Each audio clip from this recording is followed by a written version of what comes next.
My name's Al Comeaux. I graduated with a bachelor's in journalism in news editorial in 1987, and I'm today executive director of digital marketing at GE Aviation in Cincinnati. I was in a writing class with Jay Perkins, and he walked in and told us to start writing about the fact that the state capitol caught on fire. You get a phone call from someone at the state police department, the state capitol's on fire. So you start writing in your Selectric typewriter, and you've got your copy, and you print it out and you hand it in, and two minutes later or 5 minutes later he says, and there's more developments. The phone call comes in, and it's somebody telling you that the top floors are all falling in. And so you're typing all this and you're adding lines and doing all this, and then you get a phone call from a buddy who says, hey, do you want to go get a beer after work? And he says, you hang up the phone and you keep typing.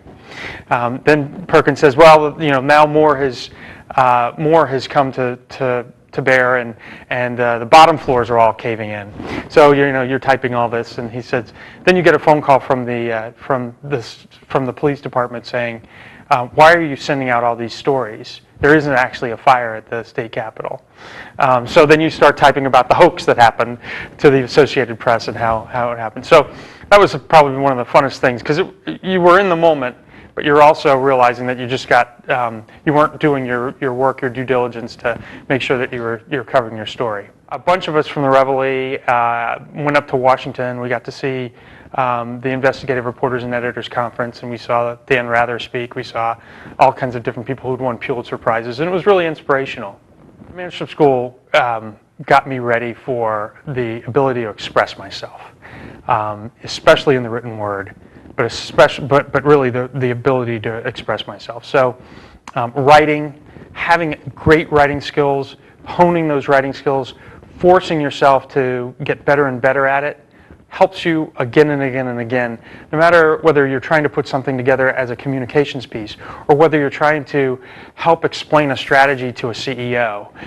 The ability to express yourself well and think through what you're saying and express it right is something that was invaluable to me that I got from the Manship School. I stay in touch with Jay Perkins, who's was a mentor of all of us back in the 80s. I stay in touch with Jay Perkins. I stay on the board, obviously. And, the thing that keeps me tied here is LSU football. No matter where I go, even when I lived in London, I was listening to LSU football on broadcast.com. It's the thing that sort of keeps everybody together. It's the glue that binds us all. So the school itself, I stay in touch with because it's doing great things, and it's involved in political things, and that's all interesting. I get good information from the school in the mail, and the board has also opened an avenue to stay in touch.